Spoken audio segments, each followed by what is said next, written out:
So, the way I see Shisui actually like raising Naruto, um, I believe that we need to up Shisui's age to, I don't know, about 25 when Minato died.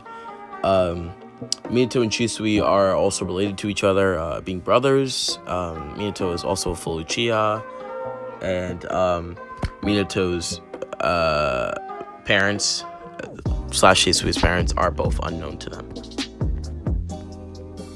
When the Nine Tails attacked Konoha, Shisui also participated in helping out Minato, his brother.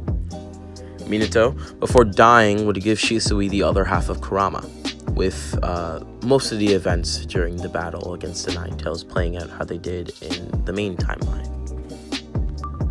Naruto would grow up in the Uchiha compound, quickly becoming friends with Sasuke Uchiha, the happy and eager to please child of Mikoto and Fugaku Uchiha.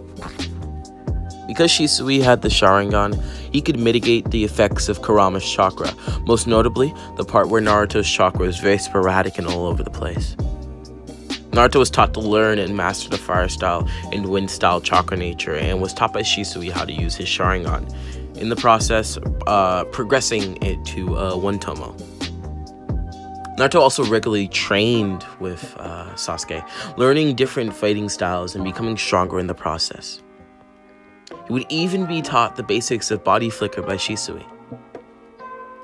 Now, even though he knows body flicker, it's way slower than Shisui's, just to clarify. Naruto and Sasuke idolized Itachi, taking every chance they got to train with him.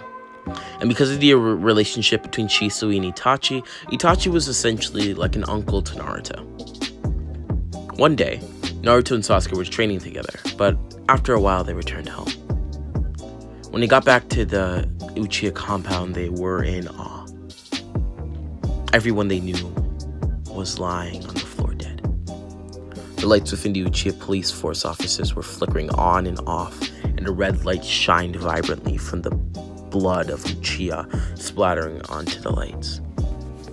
Naruto and Sasuke, too traumatized from what they saw, would fall to the ground, quivering in fear and not being able to get up. Naruto would then dart his eyes to the left, seeing a masked man killing a helpless child. It turned out that this very masked man would kill a significant portion of the Uchiha clan, and Itachi would also do so. We now flash back to Shisui, who is currently very exhausted from going on a high-risk S-rank mission. When Shisui was heading back to the Uchiha compound, he would be stopped by Danzo and 52 of his elite foundation members, including the famed Fu Yamanaka and Torine Aburame, a ninja infamous for being able to poison people with one touch. Danzo would form a big circle with his foundation members in order to trap Shisui. He would then come rushing at Shisui with his staff, hitting Shisui in his arm. Shisui would ignore the pain, activating his Mangekyo and using Susanoo to essentially kill all of the Foundation members with Danzo. Two Root members emerged unscathed, which were Torine and Fu. Fu would try and use Mind Transfer Jutsu on Shisui, but he would move too fast for Fu to use it. Fu would then be overwhelmed by Shisui's raw power, shouting to Torine and asking for his aid. Torine would then take off the necessary attire, revealing his poisonous arms. Torine would reach out his hand to Shisui, but it would be cut off with his sword. Somehow Bugs took the place of Torine's arm and made it whole again. Soon Bugs would swarm Shisui, poisoning him and causing him great pain. Shisui, in his last moments of life, would contemplate everything. As soon as Shisui remembered that Minato, his brother, entrusted the life of Naruto to him, he snaps out of his gaze, standing up and somewhat resisting the poison. Shisui, on the last front of his reserves, would try to walk to the Uchiha compound in order to get to Naruto. In 1 second, Torine would steal Shisui's sword, pointing it at his back. Torine would then thrust the blade into Shisui's back. As Shisui's body fell to the floor, Itachi would catch him mid-air, placing Torine under a genjutsu. Shisui would then call out to the Nine Tails for assistance, before fusing with it and entering an unmastered and unstable version of KCM. The Nine Tails seemed willing to take part in Shisui's battles and seemed to take a liking to Shisui's personality, aiding him in combat. Once entered into a shaky and unstable KCM, the poison would completely fade and his wounds would completely heal. As the Uchiha stared down Danzo. In fear, Danzo would try to run, but he wouldn't make it very far. No, Shisui's arm would then extend out, grabbing Danzo and pulling him back. Itachi and Shisui would then finish off Danzo, walking away from him and going home. Danzo would soon be revived, of course, by Izanagi, fleeing away and knowing that he wouldn't be able to take down both of them at the same time. Obito, as the masked man / Madara, would then appear in front of Shisui and Itachi, telling Shisui that because of the possible threat of Fugaku, they will need Shisui to aid them as well. Shisui would tell Obito no, but then Obito would tell Shisui that Naruto could die if he does not comply. Shisui, off-put by Obito's threat, yet understanding, as he does believe that this is the literal Madara Uchiha, would do as he said. Itachi, Shisui, and Obito would then essentially wipe out all traces of the Uchiha, besides Naruto and Sasuke. Now, we resume back to Naruto and Sasuke, whom of which were finally able to stand. They began to walk to Sasuke's house. When they got there, they would watch as Fugaku and Mikoto were slaughtered by Itachi and Shisui. This would cause the two to awaken their free Tomo Sharingan in nearly an instant. Shisui would then use his body flicker, instantly getting to Naruto's position. Shisui kicks Naruto to the ground, looking down on him and calling him a worthless child that he should have never raised. Itachi would then place the two under Tsukiyomi to relive death 100 times over. Shisui would then place a scroll next to Naruto before going to the Hokage building. Itachi and Shisui would tell Hiruzen that the mission had been completed. Obito would then recruit Shisui and Itachi to the Akatsuki in order to claim and collect the 9 Biju. Shisui, knowing that he and Naruto are both Jinchuriki, would cause him to not want to join, though Itachi gave Shisui the idea of working as a double agent. Shisui would also conceal the fact, of course, that he's a Jinchuriki from the Akatsuki. We flash back to Naruto and Sasuke, whom of which would wake up by now, and Naruto would grab the scroll that was right beside him. The scroll was filled to the brim with many jutsu that Shisui had learned and had heard of and had mastered throughout his time as a shinobi.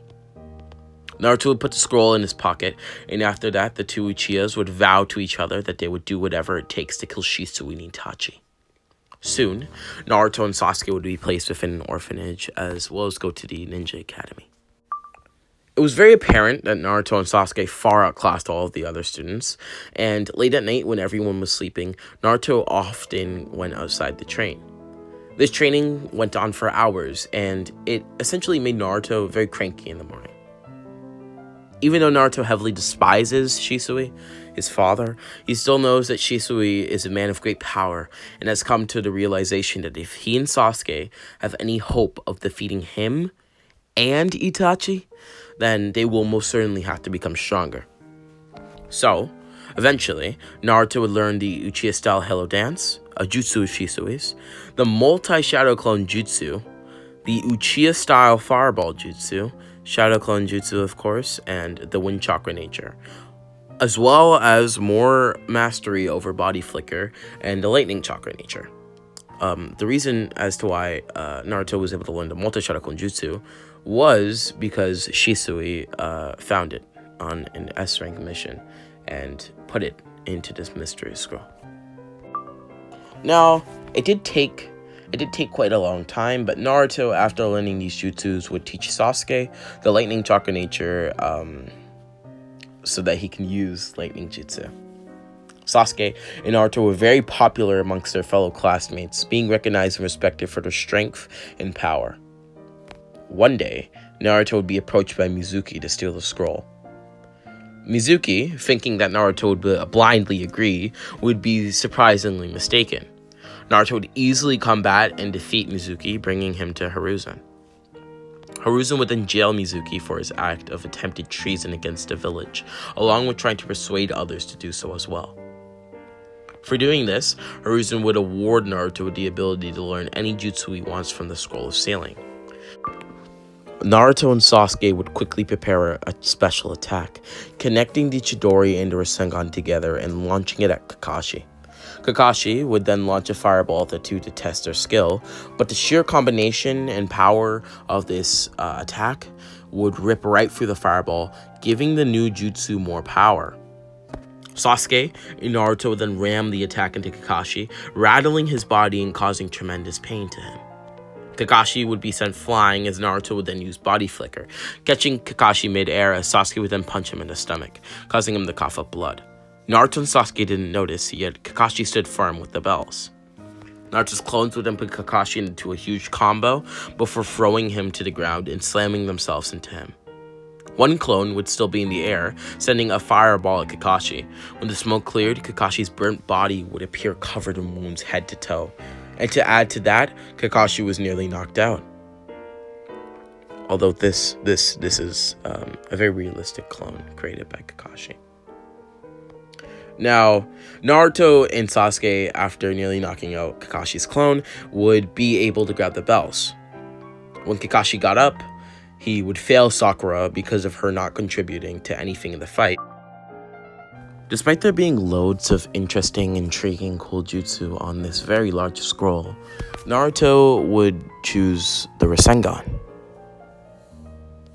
And he would actually end up learning the Rasengan quite quickly, in 4 weeks' time, because he does not have the sporadic and jumpy chakra nature that he had in the original. Naruto, of course, would attempt to teach Sasuke the Rasengan, although Sasuke, he just wouldn't be able to master it. And instead, when he went to go and attempt it, he would create the Chidori, unintentionally, of course. And after training with the Chidori a bit, he would come to learn that it provides a very dangerous tunnel vision effect. So, to combat this, he made sure that he would always use his Sharingan whenever he decided to use it.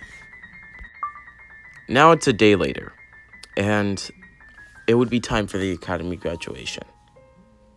Both Naruto and Sasuke would pass it with flying colors, proceeding on to the bell test. Sasuke, Naruto, and Sakura are still on the same team, just like the original. And now, we shall cut to the bell test. So, it would be the next day, and now it would be time for Kakashi's new test, the test on Hinata. This is a very different Hinata from the canon story, but I will talk more on that later. So, Kakashi would tell Hinata that if she doesn't try her hardest, then she'll be sent back to the academy. Hinata, taking what Kakashi said seriously, would cause her to remove her gloves and gauntlets from her arm. When they fell on the ground, it would crack slightly and trees would fall down. The force of 1,000 pounds ruptured the ground. Hinata would then move too fast for Kakashi to see with the naked eye, causing him to activate his Sharingan, but it was too late. Hinata had punched Kakashi before using a jutsu of hers. Wave-shattering kick! This jutsu made Kakashi fall back a little, but he would then try to use a sneak attack on her. Hinata would easily evade the attack, making Kakashi look like a fool in the process. Unable to swipe the bells, Hinata would then activate her Byakugan, taking a deep breath in and out. She seemed to weaken Kakashi's chakra points, so she hoped to, so that she could take the bells. She would come at Kakashi full speed, hitting him with a jab and using the palms technique. Kakashi would fall back before catching his footing and launching a barrage of shuriken and kunai at her. She would then counter this by switching herself with a shadow clone. When Hinata's clone fell to the ground from the kunai, Kakashi was suspicious, yet checked to see if she was okay. He would then be hit in the back with 24 palms, and major chakra points were damaged. Kakashi, exhausted, worn out, and running very low on chakra reserves because of this, would stand up, panting very heavily. The two would then engage in hand-to-hand combat. Kakashi would then kick Hinata in her arm, but she would dodge, hitting Kakashi with an uppercut And as he caught his footing, Hinata would manage to swipe the bells. Kakashi congratulates her, and the what if ends now. Now, thank you everybody for watching this video. I appreciate it very much. Make sure to like, subscribe, and comment down below if you haven't already. And make sure to turn on your post notifications so you are aware of every single time I drop another video. I hope you enjoyed this what if. And yeah, I hope you just enjoyed this video in general. Make sure to check my other videos out. I have a bunch of playlists, and I hope you enjoy them. So, I have no reason to talk anymore, and Daikage.